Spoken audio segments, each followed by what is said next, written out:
We often believe that to understand someone, we need to study their words, their actions, their choices.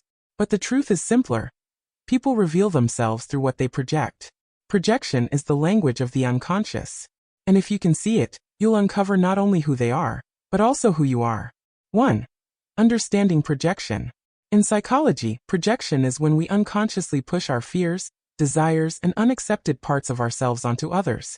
That's why someone may accuse you of being selfish. Not because you are, but because they're struggling with their own selfishness.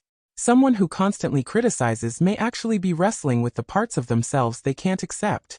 Others become our mirrors, reflecting what we've hidden inside. 2. Relationships as reflections. This is why relationships can be so painful. The way others treat us is rarely about them, it's about the way we treat ourselves. If you neglect your own needs, you'll attract people who ignore you. If you fear not being loved, you'll often find partners who keep their distance. But when you truly love yourself, you'll naturally draw people who love you back. As Jung once said, until you make the unconscious conscious, it will direct your life and you will call it fate. 3. Why we misread others. The same person can appear completely different depending on who's looking. A desperate pursuit of love may look romantic to someone who is starving for affection, manipulative to someone suspicious, or needy to someone who fears rejection. What you see in another person is filtered through your own wounds, beliefs, and early experiences. In truth, you're never just looking at them, you're looking at yourself through them.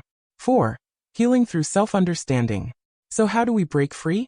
The real work is not analyzing others, but turning inward. Ask yourself, what am I afraid of? What do I long for? What wound am I still carrying? When you begin to see your own fears behind anger, your own emptiness behind people-pleasing, your own anxiety behind control, you stop blaming the world and start understanding yourself. 5. The trap of over-empathy. Many of us think being endlessly empathetic is a virtue, but over-empathy often comes from an unmet need.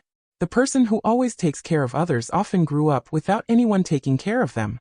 The one who always pleases may never have been accepted as they were. Over-empathy isn't compassion, it's compensation. The real shift comes when you redirect that empathy back to yourself. Closing. The key to truly understanding others is not endless analysis, but self-acceptance.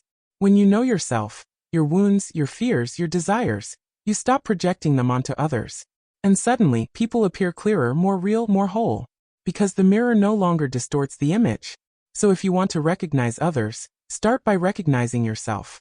The deepest wisdom of relationships is this. The way you see others is a reflection of how deeply you've learned to see you.